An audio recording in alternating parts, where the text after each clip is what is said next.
Moses is one of my favorite players of all time. The guy was unstoppable. Moses Archibald was the Warriors. It was just inspiring to see how much he could accomplish. I'm just sad I didn't get to play against him. He was the best player in the league for 20 straight years. He was also the worst player in the league for 20 years. Most guys' lifespan in the NBA is about 8 years. Moses has been going for 40 years. How old is Moses? I know Moses is one of the greats, but by the time I was born, he was in his 50s. I'm in my 40s. I should be playing. I mean, Moses is so old. Back when he started playing, they put first names on the jerseys. During his rookie year, he set out 3 games with polio. I don't even know what the fuck that is. As someone who's planning to play till I'm 74, Moses Archibald is a personal hero of mine.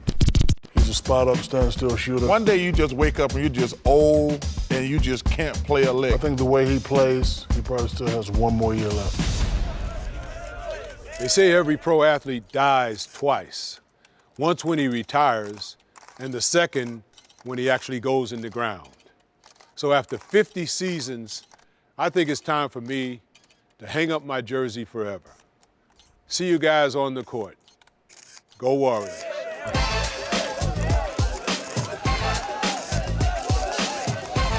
The Warriors thought that Moses was going to retire, so it was sort of a ceremonial tribute. They signed him to a lifetime deal, forever.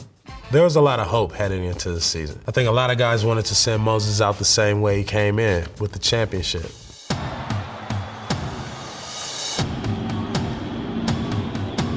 My whole life, I always wondered what it would look like to watch Moses play in 1955.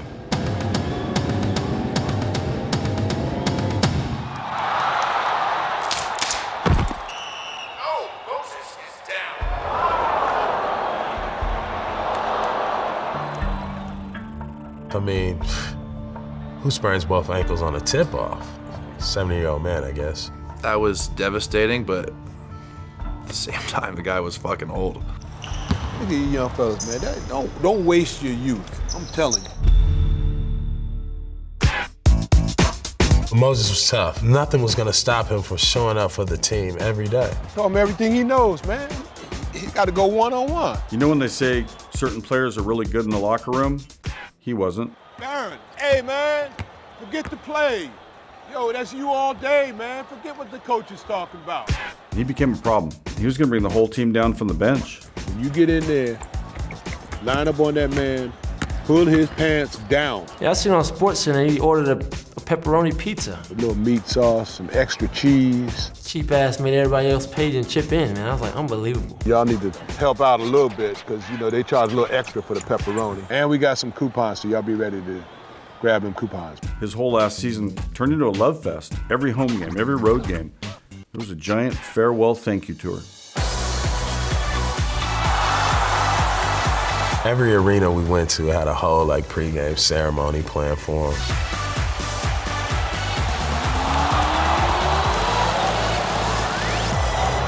One team asked Moses if he wanted anything specific for a pregame ceremony. He said, I just wanted to watch TV. So 20,000 people sat there and watched the whole episode of Sanford and Son. Ain't nobody in there, dummy check. Sanford and Son is recorded on tape for a live studio audience. It's a good episode, too. Moses Archibald, I never liked the guy. As the love poured in from all over the league for Moses, Jerry Heimowitz couldn't take it. It was a disgrace, and I wasn't going to just sit around my beautiful Boca Raton retirement and let it happen. Even though I do have all the amenities, including towel service. Now, some say Moses Archibald and Jerry Heimowitz were the original Shaq and Kobe. Yeah, they won together, but they hated every minute of it. Surprise of surprises, we won a championship in our first year together. Hooray! Wrong. After that, they traded me. Moses and Jerry never saw eye to eye, so he actually started showing up at the games. Hey, Archibald, suck on these! That was not good.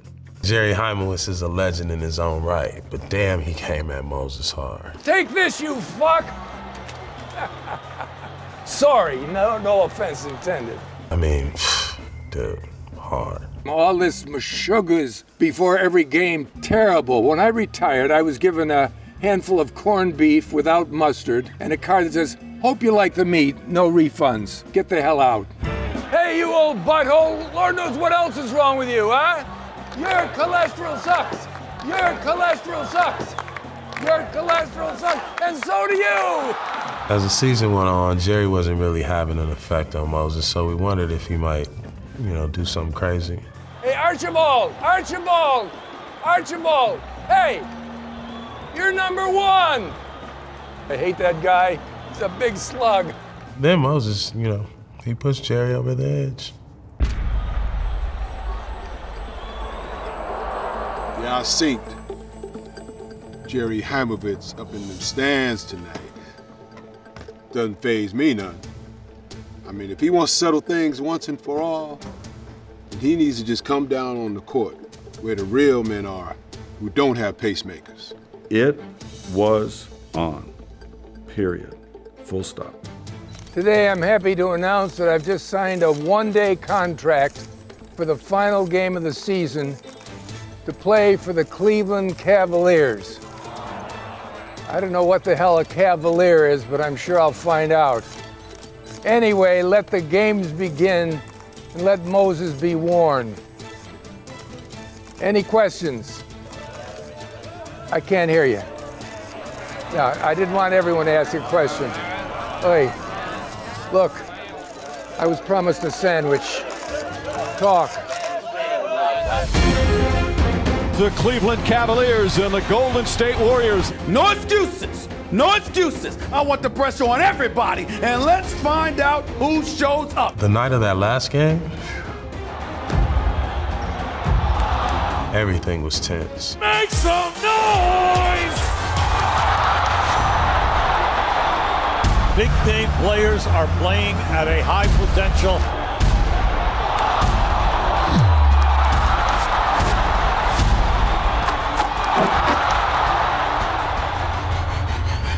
Yeah, fine, he scored a lot of points, but that's because the rest of my team was terrible. 20 seconds left in the game. The lane parts for Moses. A clear path right to the hole. Nothing was going to shut Heimovitz up like one last thunderous dunk right on his face. Hell yeah, I wanted to see his old ass dunk. Goes up for the dunk right over Heimovitz. Moses slams it home, throws it down like dominoes, knocks him back, total embarrassment. The basket was a couple inches shorter. I didn't want to make a fuss about it and get out a tape measure or anything. Fuck you, Jerry Heimovitz.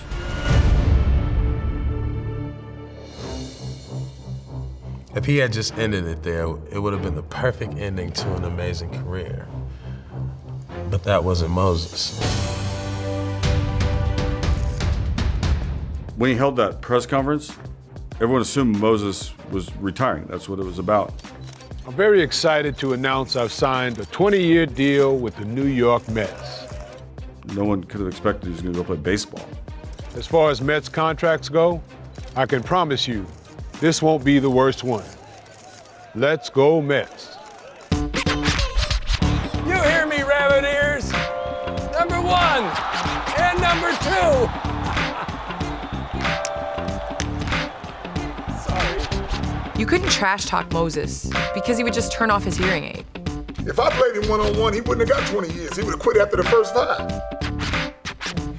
Moses would always sign autographs after the game, but he had to use one of those giant pencils that you get from physical therapy. I'd like to take him and dunk him through the basket head first. See the legs going up, that'd be funny. Just the head hanging down there. Use it for a punching bag.